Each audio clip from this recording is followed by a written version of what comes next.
You about to stop living. I want you to remember me, but the dead don't have no memory. I'm coming. Nobody can stop me, nobody can hold me, nobody control me. I'm coming. I'm here to do my thing, I'm here to bring the pain. I'm never ever gonna change. I'm coming.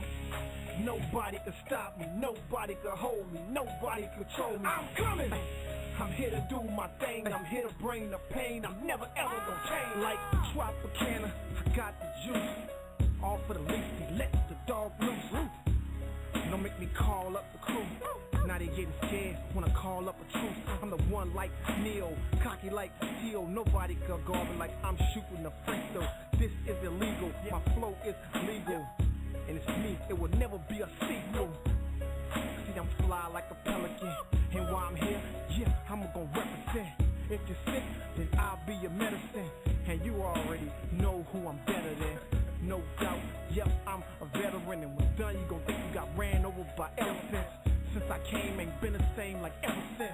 And that talking, yeah, it better end. I'm coming. Nobody can stop me, nobody can hold me, nobody control me. I'm coming. I'm here to do my thing, I'm here to bring the pain. I'm never ever gonna change. I'm coming. Nobody can stop me, nobody can hold me, nobody control me. I'm coming. I'm here to do my thing, I'm here to bring the pain. I'm never ever gonna change. This is my world, my way, my life. And if I gotta do it, I gotta do it right. So everything I want, go ahead and give me that. The girl with me, just know that you ain't getting it back. No, yeah, she wanna. All right, guys, welcome to Sunday Night Spotlight. My name is Alexz Yzerman. We have a last-minute scheduling change here. We had scheduled J. Leon Love tonight, but unfortunately, he's not going to make the show. So we have a much better replacement, in my opinion here, a co-host of our boxing show with Jeff Mayweather. It's ring card girl extraordinaire, Ashley Ferrara. Ashley, welcome to the show. Thanks for filling in for us. How you doing tonight? I am doing very well. It is my pleasure to be on the show with you guys. You know I love talking boxing, so anytime I get a chance to do that is very okay with me.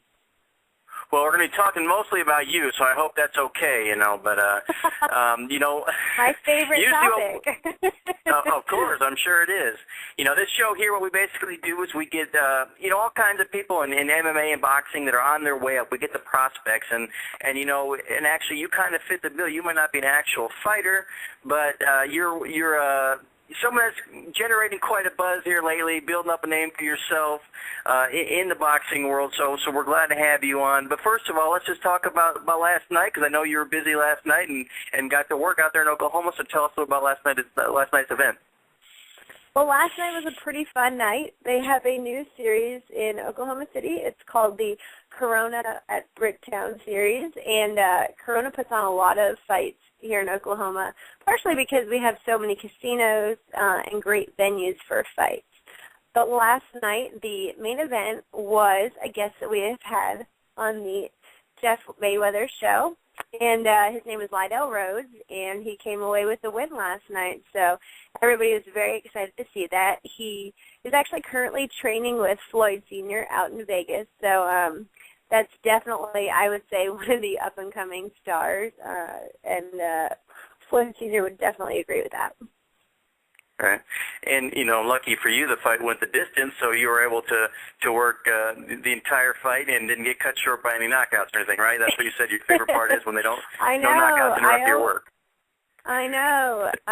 Lydell Rhodes is pretty famous for not taking fights very far, and he fought 3 weeks ago, so I'm sure he was still recovering from that and getting ready for this fight. So if he had maybe had some more time, I wouldn't have gotten to work so many rounds, but I guess thanks to the short distance in between, I did get to work some of that. But we already don't walk round one.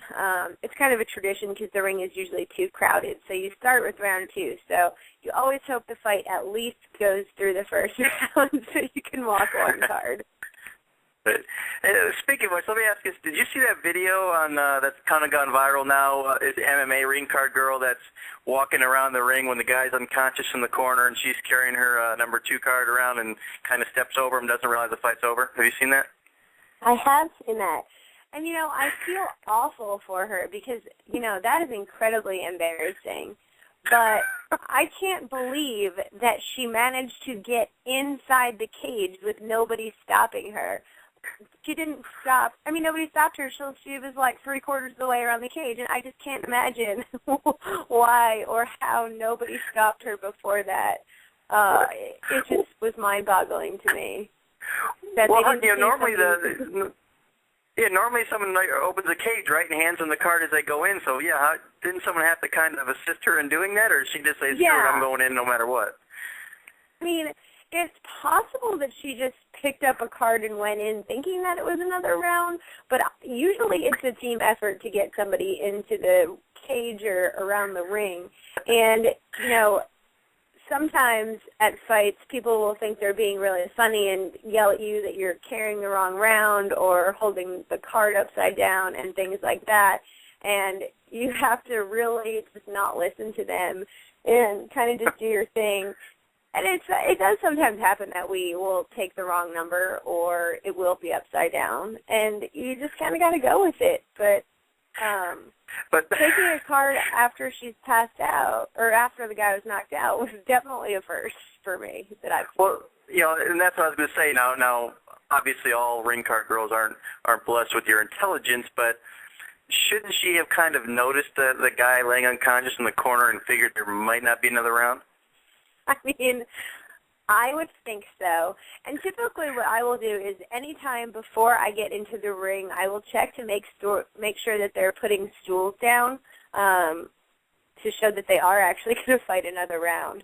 Because, sometimes there's a couple times where, the referee will call the fight or stop the fight right before the next round or in between rounds or something. So you always just kind of want to double check to make sure that you aren't about to walk around to the ring card when there is no fight. But I think a guy laying on the ground would be a good indication of that. Maybe not. I'm not sure. Do you have any? Hopefully not. Go ahead. Maybe she was just so excited to do it that she just didn't even think. But I really think that this is a great Tosh.0 web redemption. I think it's right for it. And have you? Hopefully nothing that embarrassing. But have you had any moments like that, the upside down round or anything like that when you were in the ring? Well, I have not personally had an upside down round. I did once when I was getting out of the ring, get my heel caught in the rope and managed to recover, but people definitely noticed. I did, however, last year at the USA Boxing National Championships, which is pretty much our version of the Olympic trials, the number 3, the way it was printed on the card, it was kind of hard to tell which way it was supposed to go. And so when the girl got in the ring, she kept flipping it upside down and upside down and upside down and couldn't figure out which way was the right way. Because when she would look up at it, she thought it looked right. But when she looked up at it, it was opposite of what the people were seeing. So this poor girl could not figure out which way to hold this card. The audience was forgetting. All right.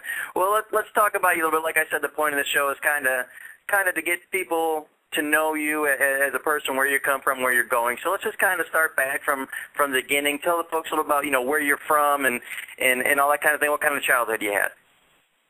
Yeah, well, I currently go to law school at the University of Oklahoma, and so I live in Norman, where school is. But before this, I lived in Houston, and I actually worked as a paralegal for a big law firm down there, and didn't do any promos or didn't do any ring carding or anything. It was more something that I got into when I came to law school because I needed an outlet for fun, because I'm sure as a lot of people have heard, law school is not that much fun. And, I was looking for something to do that would kind of get me out of Norman and into the city and do events, see cool fights. And it kind of from there just blossomed into doing fights, not just in Oklahoma City, but in Texas and all different states. So it kind of was an interesting journey that I fell into, as I'm sure a lot of the boxers do. I don't think that, you kind of grow up thinking, oh, I really want a ring card or I want to fight for a living necessarily, because it is, I mean, it's much harder for the boxers. But it's been a lot of fun so far, and I've seen a lot of really good fights. And one of my favorite things is that I will see fighters who have been on undercards now a year or two later getting almost into, and sometimes the televised portions of shows, which is really cool. And I do have a lot of, newer boxers that I have seen on undercards and have had the opportunity to meet that I kind of cheer on and watch their careers as they're going, because they are really nice guys. And now, like, as far as becoming a boxing fan yourself, first of all, I'm curious, are most of the other girls at ring card, are they boxing fans, or are they just out there because they're, to ring card and show themselves off in a bikini, or as far as you, when did you become a boxing fan? I became a boxing fan basically, I'd say when I was living in Houston, we would watch some of the bigger fights. And it was when I did come to Oklahoma that I really, really became a fan, because, like I was saying earlier, there's so many casinos here, and there are just a lot of fights, and it's very popular here. And so people enjoy watching it, and as a cultural thing in Oklahoma and in Texas, it's something that people like to do on the weekends, and people will frequently watch the Showtime fights and the HBO fights. And even, go to all of the local events. But once I did my first fight ring carding, it was really after that we started subscribing to the ring and learning more about, all of the fighters and things. So when I would go to fights, I would kind of know what I was dealing with and what I was going to see, and get a bigger appreciation for the moment, because when you don't know what you're looking at, it's kind of hard to appreciate it. But after I learned about the fighters that I'd be watching, it was much easier to appreciate it and be excited about it. And I think Twitter has also really helped me in my boxing knowledge, because the people I follow on Twitter, I would say, are 75% boxing media and fans, and I basically just have to read my news feed to find anything I ever need to know right away about boxing. Just don't follow Floyd Sr., right? Well, apparently I need to unfollow him. Yeah, I got in trouble with Ashley, but for those out there listening, there are no Roger Mayweather or Floyd Mayweather Sr. Twitter accounts. Are all fake. So anyway, I got in trouble for that, so I will carry on. As far as your ring card girls, Ashley, like I said before, do you find in general that they're boxing fans, or is it just kind of a job for them, or how are the other girls typically? For the most part, they are not usually boxing fans. But there are girls who are boxing fans. I think that especially when you get to the televised fights, girls love to just be on the televised portion of it, and that's what they get really excited about. So that's kind of what drives them to do it. But I have met a few people that really are excited about boxing. But I definitely would say that I probably am the most knowledgeable. I frequently end up explaining to them what's going on, and, I try to explain to them why these things are important. Like, last night, Floyd Sr. was at the fight, and, of course, there were people around him taking pictures, and the girls said, "Why are they taking pictures with that guy?" Well, he's actually very famous. I know he's here in Oklahoma City. This isn't, a televised fight or anything, but he's probably one of the best trainers in the world right now. So, go take a picture with him. Go say hi to him, because, if you ever talk to somebody who knows boxing, they will know who that is, and they will think it's very cool. So, right. Did you get a chance to go talk to him? Yeah, I did talk to him. I will have to tell Jeff this on Tuesday, but he said that Jeff's hair only looks good with a hat on, and, I don't know if that's fighting words or what, but... Jeff's hair's been a hot topic of late, so you did introduce yourself and tell me you did the radio show with Jeff? I did. Yep, and he was very nice. We chatted for a little bit. It was after his fighter had won, so, of course, he was in a good mood. Okay. how could you not be, I guess, after that? But the other thing that was interesting about last night was that they actually had an amateur fight on the card, which I've never seen before, and the girls were very confused by that because, you know, they had headgear on, they had shirts on, it was done on a point system, so they were pretty confused at what was going on, but I was able to explain that to them as well. Right.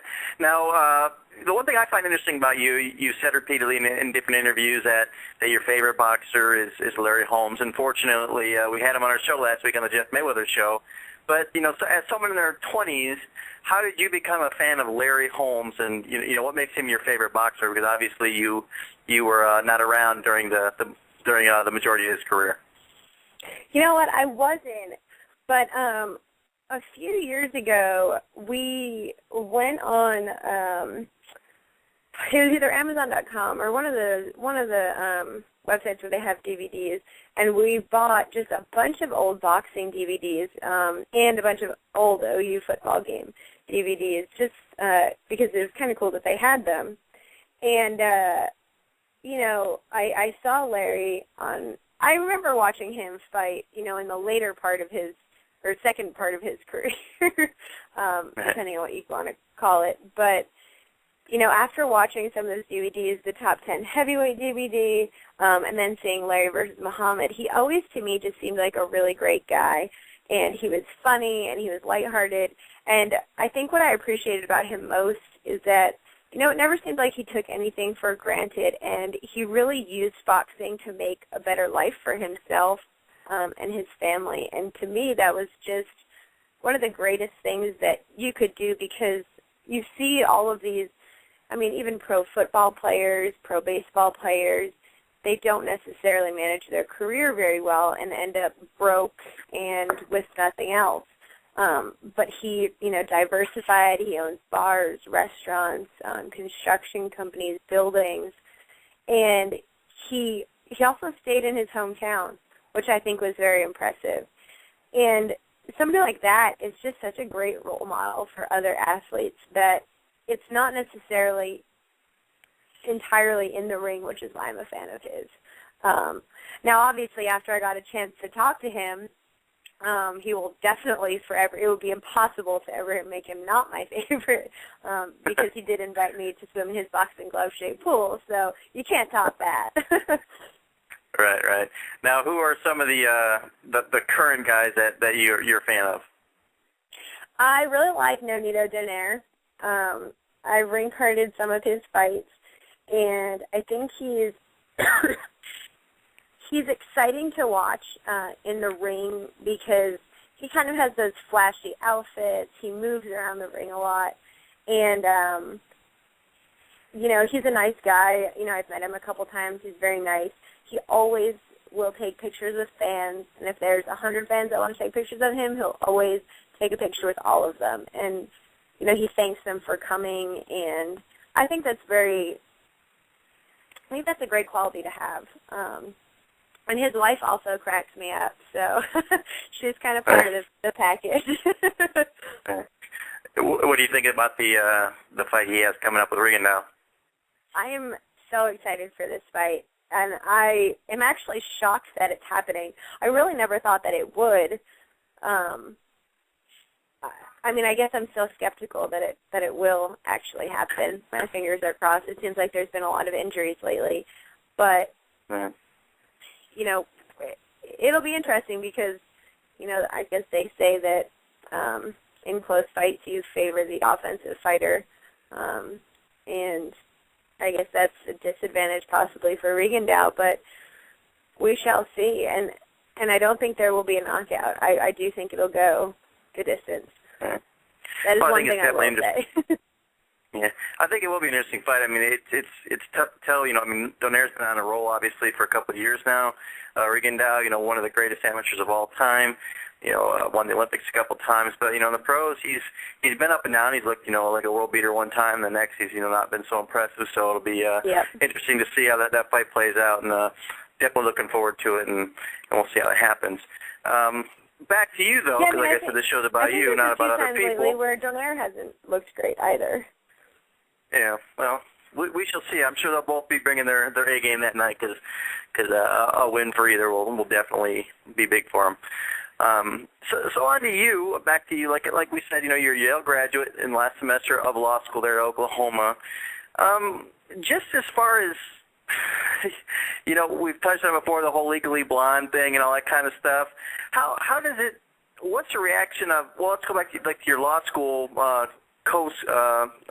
your fellow students there. How do they react towards you in general and what you do and that kind of thing? It's definitely been a mixed reaction from people.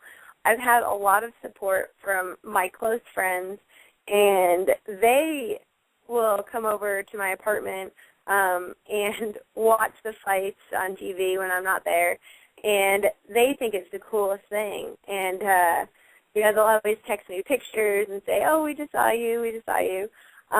But as a state, Oklahoma is very conservative, and having somebody go inside of a ring in a bikini or even one of the other etiquette or Corona outfits is definitely not always looked well upon. So there is definitely a contingent of people that I go to school with who think I'm just out of my mind and that I'm going to hell. And it was at first pretty hard to deal with those people because they don't mask how they feel. They will definitely tell you to your face how they feel. But it definitely didn't deter me from doing it because I don't really care what they think. And at the end of the day, it's been such a good experience for me. And one that I'll take after law school and after I eventually stop ring carding. And I think that they probably don't even realize what a benefit it's been. I mean, practicing the law, in front of a judge, you have to be confident. In front of your partners, you have to be confident. And that's definitely one thing that ring carding has given me. You have to be very confident when you go in the ring in front of all those people and have people, cheering for you. And, people don't always say nice things about you online either.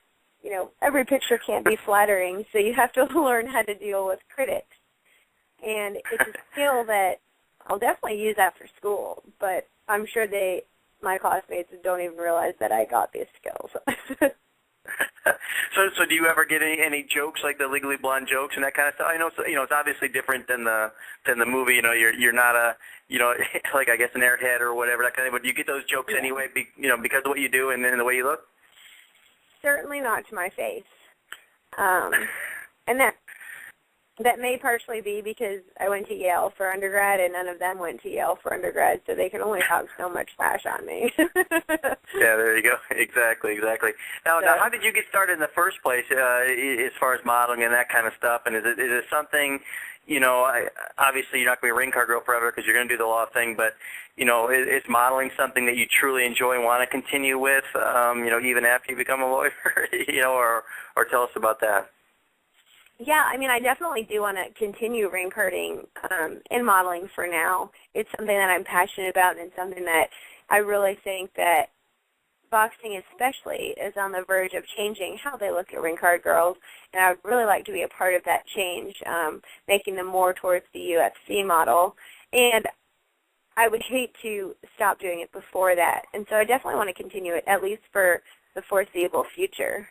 I do plan on practicing, but I do have to take the bar exam and do all of those things, so while I will be graduating soon, I will not actually be entering the real world for a while yet. Okay.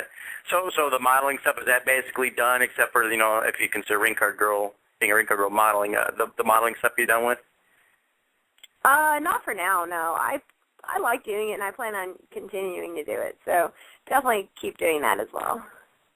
Right. Do you find that, just in general, not just as being a model or ring card girl, but in general being, an intelligent woman who went to Yale, is in law school, I've said it a million times, but do you feel that a lot of people don't take you seriously? Because you always, obviously I'm an ugly guy, you're an attractive woman, so I don't know what it's like, but do you find that people sometimes don't take you seriously because of your appearance, and how pissed off does that make you?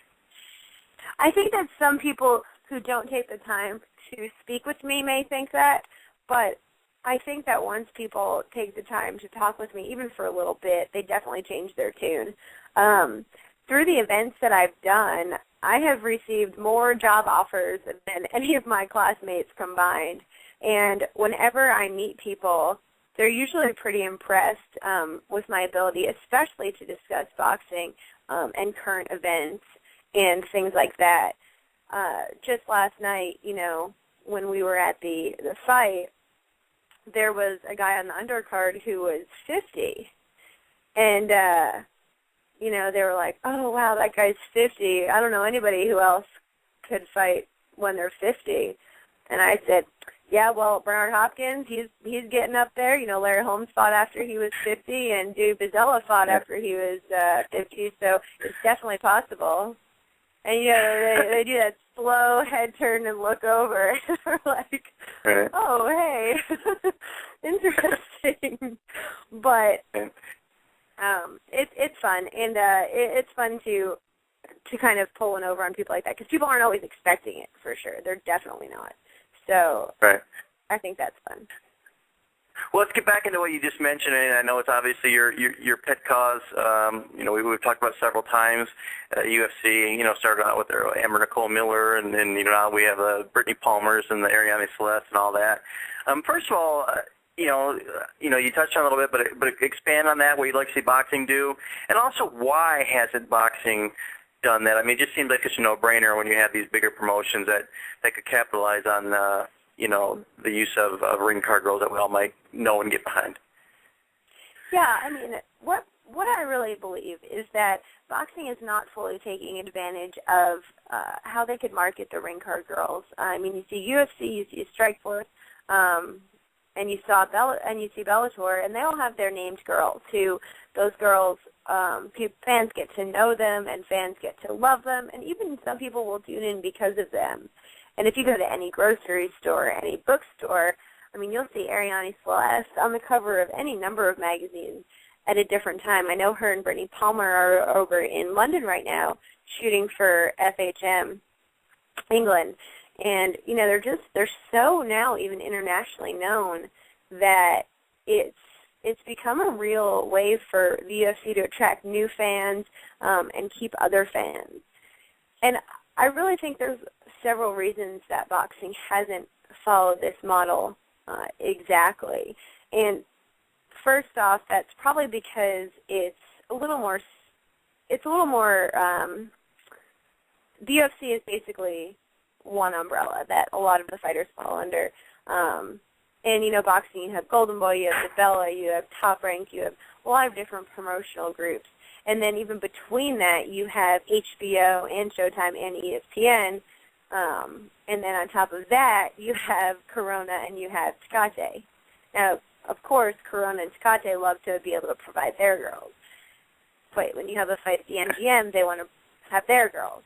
And the UFC has really just said, all right, MGM, all right, Bud Light, these are our girls.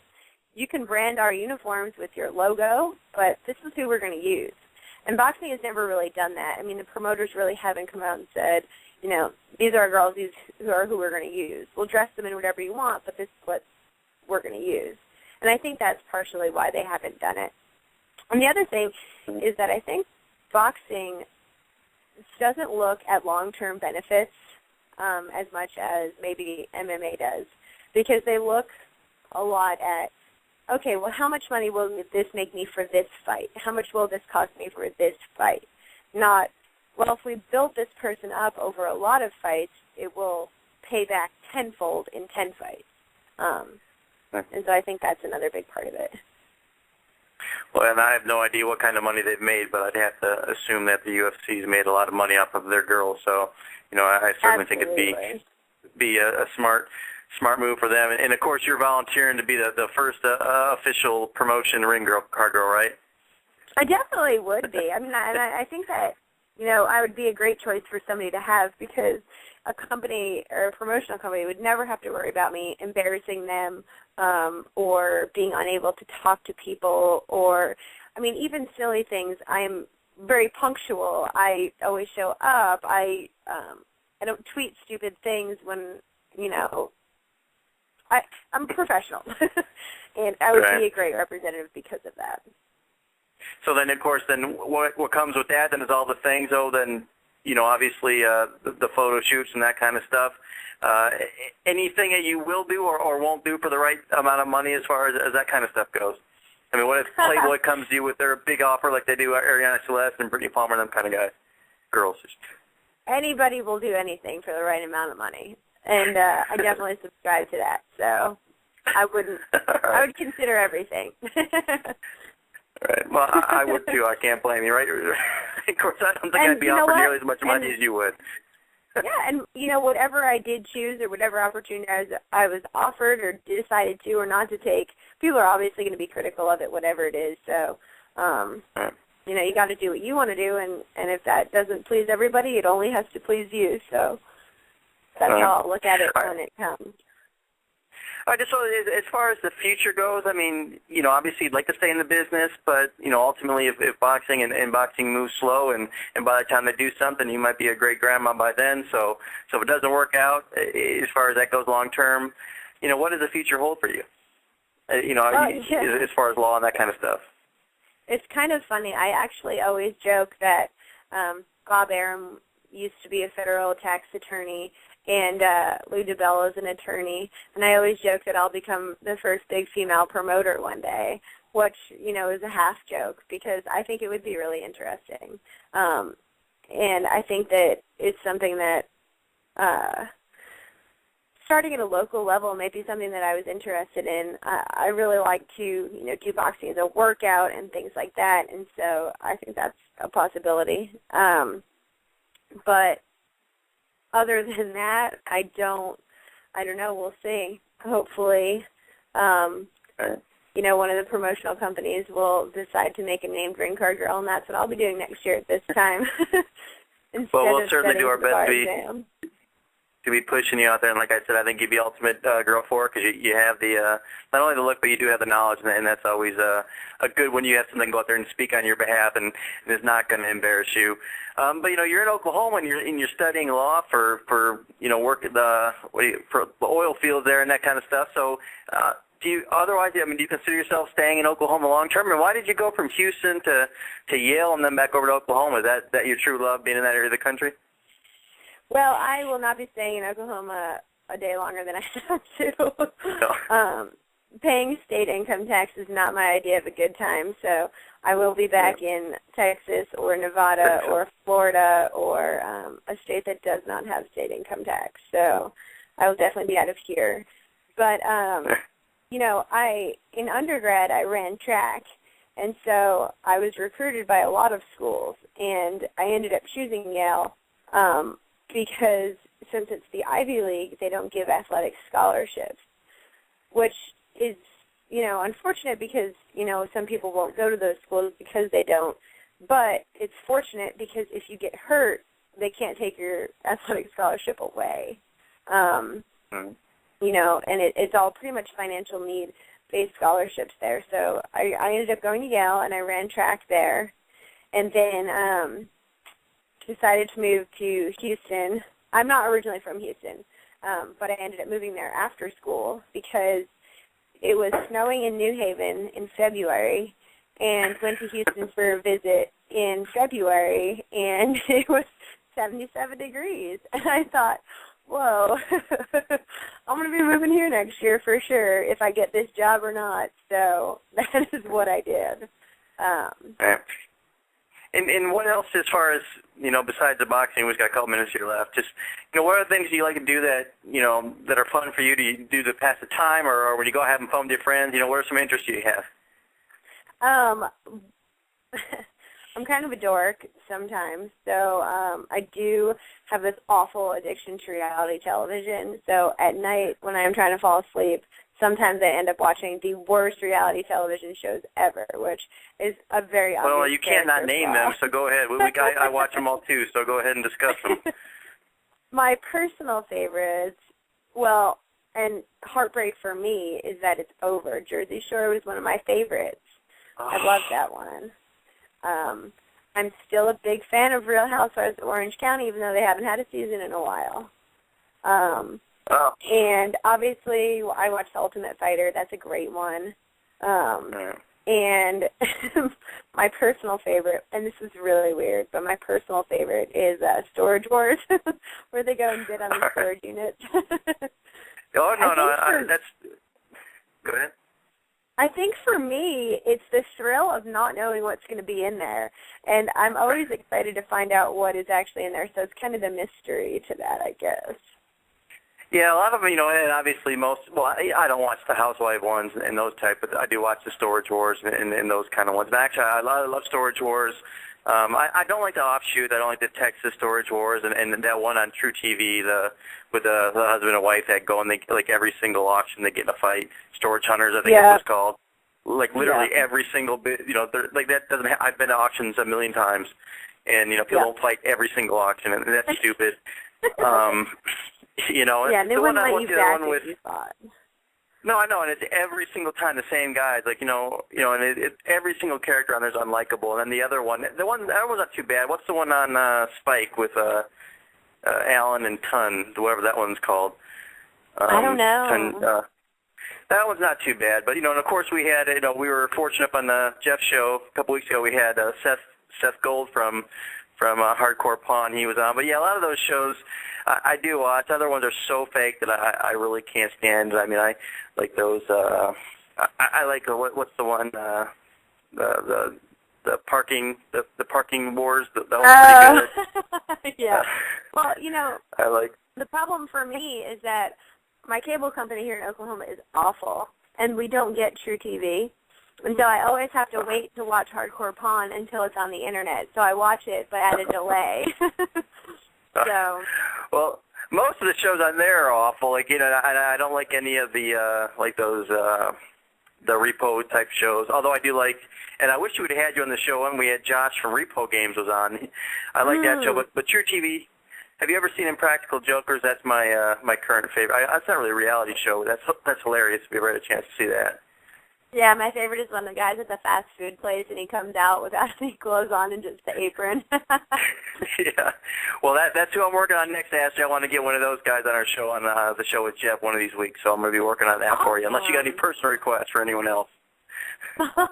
No, I guess we're not going to be having some Comanche Boy on after this week. No, we'll bring him on in a little bit. Yeah, it was unfortunate. We'll wrap up with talking about that a little bit. A little unfortunate there. I mean, obviously, going against Rodriguez is a big step up for him. Just a couple fights ago, he's fighting a guy making his pro debut. So, unfortunate for him. But that was, I don't know. I think the booking there was really wrong. He needed to take a smaller step up than that. Yeah, and it was unfortunate because, fights like that are hard to come by. And when you're remembered for something like that, it makes it even harder, I think. Yeah, I mean, having had all his fights, out here or out there in Oklahoma, just, right. Like I said, and then you have someone like Teddy Atlas who's going to sit there and pound in the fact that, he's garbage and sit there trying to say it over and over and over, that really puts a bad stigma on him. And, the fact is, he's still an up-and-coming guy. He's still 31, granted against, limited competition, but he's still got 31 wins and only one loss. He can come back. But I just think it was probably not the right way to schedule him to fight, and they should have looked at a different...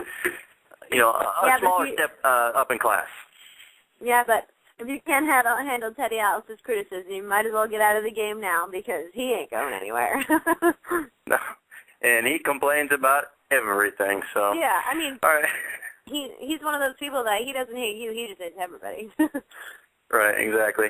All right, Ashley, well, this is a little shorter show here, so we're going to go ahead and wrap it up. Just, tell the folks anything you want to add as far as social media and what you got going on, that kind of stuff. Yeah, you can follow me on Twitter at Ashley Ferrara or on Instagram at Ashley Ferrara Model. And you can catch me every Tuesday on the Jeff Knight Weather Show, and that's on PB Insider Radio as well. So definitely some great spots to find me. This weekend, luckily, I have the weekend off because I have a paper that I absolutely need to get writing. So much needed break when I have one. So. Oh, wait, I want to hear what fascinating title this must be on in law school. This must be fascinating. What's it on? Well, comparative criminal law. So basically comparing the law of different countries. I have not actually picked my topic yet, so I really do need to do that. But it will get done, so don't you worry. All right. Well, we appreciate your time. You procrastinating a little bit and taking some time off with us, and thanks for joining us. And we'll, of course, see you Tuesday, because I hear that Jeff Miller show is a really good show, so I'll be sure to check that out come Tuesday. And thanks a lot, Ashley. Appreciate your time, and thanks so much for joining us. No problem. Thank you so much for having me. We'll talk to you soon. All right. Take care. All right, guys, that was Ashley Ferrara on Sunday Night Spotlight. We will see you next week. Apologies for J. Leon Love. He's unfortunately not able to make it, but we'll try to get him back, and we will talk to you all next week. Thanks a lot.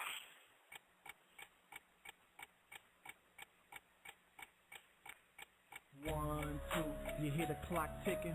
Tick tock. You about to stop living. Tick tock. I want you to remember me. Tick tock. But the day don't have no memory.